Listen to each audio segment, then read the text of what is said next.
All right, this is part 4 of our second session for the severe thunderstorms in central Florida Peninsula, 20 April 2020. It looks like the front has progressed on past where we thought it was going to be. The Weather Prediction Center had the front stalling out across the Melbourne, Tampa area by 0Z, but here, this current time right here is 1952, and we're past that, and it's maybe about 30 miles northwest of Lake Okeechobee, just passing Sebring, and they picked up looks like about a 45 knot gust at the airport at 1915. So that's about 40 minutes prior to this current frame right here. And we're almost live. Current time is 2040. So this is not quite an hour prior. So I want to keep things moving along so we stay close to live data. And that way we'll be able to see the prob severe contours. So we're not picking those up yet. They're only good for an hour, and they purge after that. They're perishable. And this frame right here, we're looking at Okeechobee too to see if, as the line goes through there, they pick up any kind of serious weather out of that. So we're still not up to the point where we've got any prob severe contours yet, but now we're starting to see some inflow notches on the leading edge of this QLCS, quasi-linear stationary boundary. And as we're stepping it along, now we're picking up, so we should be about an hour prior. So it's looking like, oh, one more frame. There we go. It's just coming through Okeechobee right there at 2035. Current time is 2141 right now. Sorry about that. And so this is about 1 hour prior, and it's still gusting to 19 only. So we are picking up some contours now. This is about an hour prior to live data. Nothing really exciting yet. Prob wind 20% and prob tor and prob hail in the single digits. And this cell back over near Okeechobee to the west of them is a little more stout. It's got prob wind 46. National Weather Service does have a special marine warning out for the Stewart, Florida, and north to Fort Pierce. And we'll see what happens here as we're moving it along and getting a little closer to Okeechobee. And this does look like it could have some spin down to it there. We are getting a little bit of kind of hook-like looking echo and reflectivity, but the SRV, the storm relative velocities, aren't giving up any kind of couplets or anything to be concerned with. At that point, we're up about 5,000 feet, so about a mile off the deck, so it might be something different going on in the lower levels, but we're closest to Melbourne's radar right now. We might switch to Miami here towards the end of this loop if it gets closer to Miami. So Okeechobee never did pick up anything more than they had some heavy rain showers with thunder and gust of 22, I believe. This is as good as it got, but this is lighting up pretty good now as it's heading towards the coast. Maybe picking up some more warm, moist air off of Okeechobee might help with some instability there as the capes are starting to increase. And we'll step along, still not really seeing anything in the way of a good couplet. We'll do a quick volume section. GR2 analyst got nice 3D capability here. We can do that. And it's got the filter usually set about 50 dBZs. Looking for that. That'd be an empirical rule associated with 50 dBZs. If it gets up over 27,000 feet, you have a severe storm on your hands. Right now, nothing looking too threatening, but we do have good heavy precip cores down drafts in there. But once again, this I'd be a little leery of these inflow notches right here. These little, nothing really exciting yet, but the contour is still not getting really elevated as well either. We'll keep stepping it forward as it gets closer to the coast.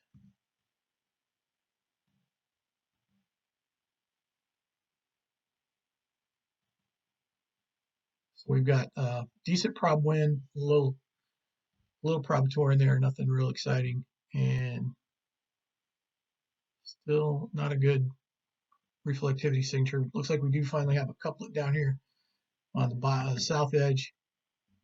We'll throw a marker on there, see if it lines up. There we go. So our max inbounds heading up towards the north, towards the radar, and our outbound's heading away from the radar. It's like about 30 knots is our max. We'll throw our marker on there, and then use our shear tool, hold down control, mousing over, looking for our max inbound. Delta V is 55 knots. That's the minimum you need for a manually verified meso. And let's see, they're looking pretty similar as you work your way up, but now it's mostly inbounds. So we don't have a good vertical extent yet, so that would indicate that we don't have a manually verified meso yet. As we're getting closer to the coast, see what's happening. All right, there it's lighting up real well. Now we've got a little more distinct signature and reflectivity as well. Prob wind's 54%, and we still have our low level meso here. Let me see if I can zoom up a little better. Should be using this side for our inbounds. Well, it's showing a little gate to gate there.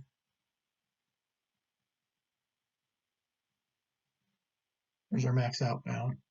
Remember, coming out of the north, that's outbound winds. And max inbounds 21. So that puts us up to DV or delta V of 65. And our azimuthal shear is 6.4. That's pretty decent. Nothing crazy, but pretty good returns. There we go. So we're up around 7,200 feet. We've got 34 knots in. So we're still over 50 knots in the vertical. So we got 15 knots on the outbound side and 35. So that gives us right at about 50 still. So that gives us almost our 10,000 feet of vertical extent here. And we're kind of losing it. We're up around 12,000 feet, and it's all pretty much inbounds there. So we don't quite have the vertical extent we need for a manually verified meso, but still got a nasty looking reflectivity signature here. Good inflow. Let's do a quick 3D render on it. Little volume section on GR2 is there's nothing like it. So good weak echo region here, almost a bounded weak echo region as we can zoom in a little bit closer.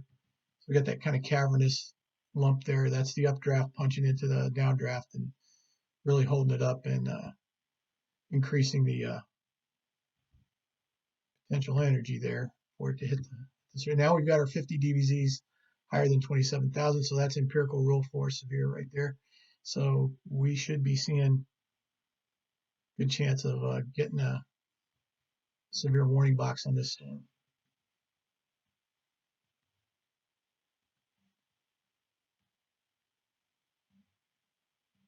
Stepping ahead a couple. Our prob tour is lit up to 15%, but prob wind's up at 78, so we get the fuchsia magenta color there.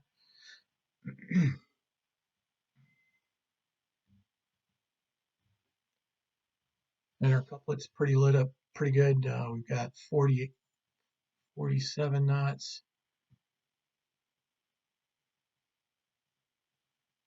Where'd it go? No, I saw 47 in there. There we go. 40. There it is. 48.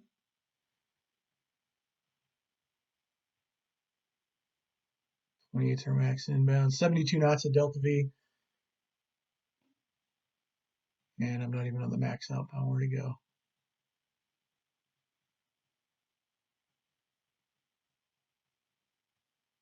Right there. So 76 knots at delta V. That's got to be a strong meso. We're down pretty low still. We're only about a mile off the deck. And we're still looking at good meso, 7,100 feet. Probably at least 50 knots there at 10,000. And we kind of lose it. Got about 18 knots outbound, 30 knots. Not quite. Pretty close. Close enough for this nasty looking reflectivity signature. And it looks like they've issued severe storm box. We'll go ahead and update. Yep, we'll update our storm motion here, our SMV, storm motion vector. Using storm motion from the warning, 40 knots from the west. So wouldn't be surprised to see this turn into something a little more than And our couplet's still cooking there. Looks like we might even have some minor gate-to-gate shear that'd be worth looking at. 36, 36 and 27. Let me plant my marker there. 63 knots of gate-to-gate. You really need 70 knots at this range, but that's good mezzo material there at least. And with the nasty reflectivity signature, we'll probably would want to have a tornado warning out for Stewart at that point. And there it goes. So the next frame, we've got tornado box polygon on there.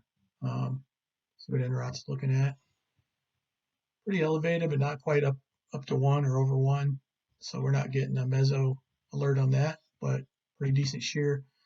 Once again, we've got this nasty reflectivity signature that needs to be considered regardless of the fact that the radar is not, for whatever reason, is not picking up on the shear involved. So real strong inflow notch there. Prob severe now has tornado up to 35%. So good call, National Weather Service, getting that warning out. We're still looking at prob tor, pretty elevated, and our NROT's up over 1 there. Still not alerting on the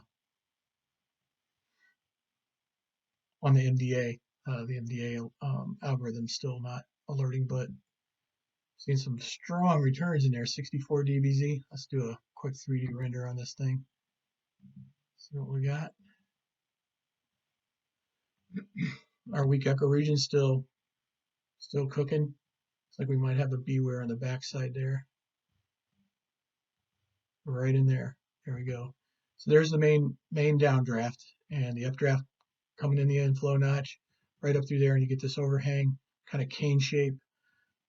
That's a bounded weak echo region. So one step along past weak echo region, and once again, those are not considered tornadic signatures, but most of the time you do see them with tornadic storms. But just because they're there doesn't mean you issue a tornado warning just based on that solely alone.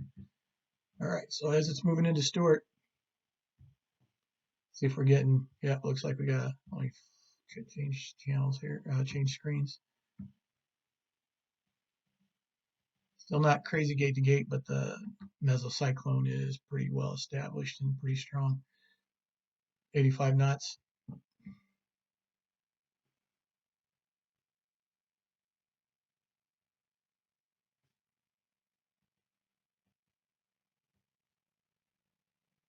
Still using the same storm motion. I should check. Let's see if we updated it. Motion 40 knots, 37. Let it down a little bit. Still not any crazy gate to gate couplet there, but that signature is on the reflectivity side is pretty darn good. And I doubt we got any kind of debris ball associated in the, nope, not at all. So it looks like it's passing a little bit south of Stewart there. And then offshore.